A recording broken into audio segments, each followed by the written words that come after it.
What's up guys, Travis with Parker Mountain Machine. You've seen me a bunch on here. I'm the armorer for PMM. Today we're gonna go over my range setup.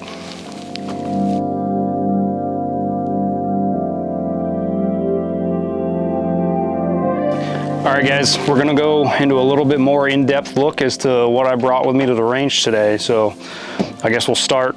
I've got my Gen 5 Glock 19. Just run it out of my EDC Tenacore holster today. I run a Gen 5 micro comp on here, puts the top end at the same length as a Glock 17, so I can run slick like this, or I can throw my Surefire light on there, you know, stab it in my Safariland holster. It makes it pretty universal. Got a Steiner MPS on there. Fits on the acro footprint, but it actually sits a little bit lower, so you can run standard height iron sights on there and get a co-witness. Pretty cool for more carry oriented gun. Honestly, I could go both ways on the acro or the MPS, but I do kind of prefer the acro. I've got a stipple job that I did on this, as well as a grip frame reduction. I've got baby hands, so it fits my hand a little bit better. Glock performance trigger in there. Those have been super solid. I've never really been impressed with a ton of aftermarket triggers. This gives you a little bit of value added as far as performance, but doesn't cost as much as some of the other offerings. And the big thing is it's been dead reliable. So moving on from there, as with the pistol, I carry a spare mag with usually one of our mag extensions. It's also in a Tenacore holster there. Chest rig here is from rdrgear.com. Jeff has been a very good supporter of Parker Mountain Machine, as well as just a good friend over the years. So I like supporting Jeff. I did modify this thing a little bit just to fit me better, but basically running 3 mags here, and used a Spiritus elastic pouch to put up front in one of these front pockets here, just to give me some plus up ammo. This thing's super slick, just basically run it for range stuff. I keep some range gloves and mags. It's quick on and off, especially when we're out here filming, don't have to go back and forth to the car. But again, Jeff's super solid people, go support him. As far as the rifle here, this is probably the oldest rifle that I've got. I'm kind of gained a reputation for changing my stuff way too often and having too many things. So this has kind of been around for the longest time. Got an old YHM Phantom M2 suppressor on here. It's actually the first can I got. It's kind of heavy. You know, it's decently quiet, back pressure's high, you know, so it's not the best can, it's not the worst can, but I already have it, so I'm gonna use it. Makes sense on this gun over a mini can. Going back from there, I've got a Malkov hyper throw light on there. I still prefer the CR123 type lights over rechargeables. So these are a ton of performance out of those batteries, and it keeps everything nice and slim. Have that on an Arisaka 1913 mount, because this light does kind of bounce between a couple of different guns. Got a Somo Gear PEC 15. I'm not trying to flex on you with all the IR lasers. This is not my main gun, so not spending big money on that.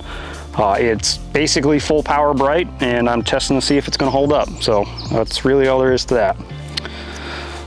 Back to another kind of old carryover thing for me is I still prefer the Surefire tape switches over some of the newer stuff. I understand they have their drawbacks, but they've always worked for me, so I still like using them. I have pre-production, just because there's been nothing wrong with it, meat hook on there. There's actually been some slight changes to make them a little bit better, but this is just a worn-off spray-painted meat hook. This was a big requirement that I had, specifically starting on this gun, is I wanted them to take up a single slot of M-lock, so I worked a lot with Trent on those. But it gives you a good solid hand placement on the gun. I can reach all my controls, as well as it's super ergonomic, and I tend to like kind of the pointer's finger forward grip. You know, you point at something, you shoot at it. You can also use the backside of these almost Kyle Lamb style when you're prone. Just jam that back into your arm, so they're super useful. They're great on barriers, whether it be wood, rock, whatever. If you beat it up, it's just a part, you replace it, smash it into stuff. We've got the BCM MCMR rail on there. It's an 11.5 barrel, cold hammer forged. I tend to prefer cold hammer forged chrome line. I'll probably never shoot it enough to actually wear it out, but that's just my preference.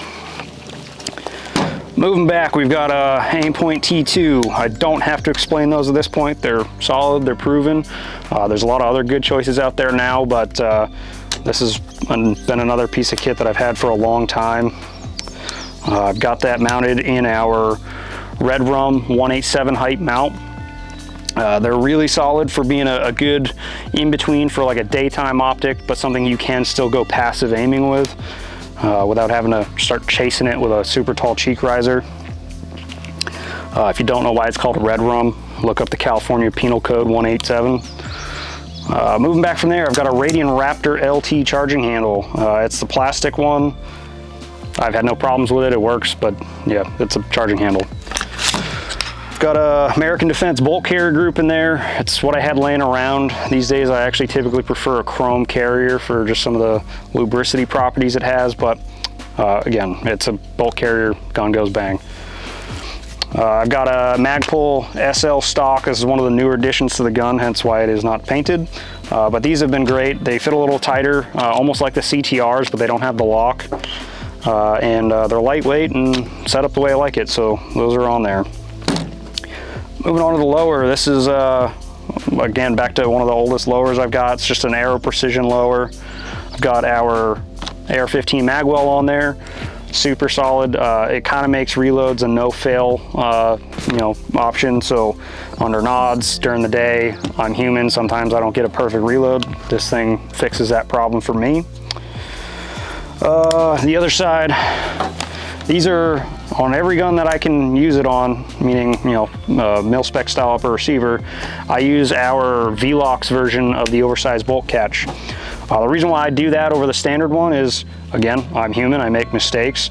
So the pattern on this gives you grip whether you're coming in at this angle, coming in backwards, coming in whatever, like there's, unilateral grip. So I just like that. You really can't miss it.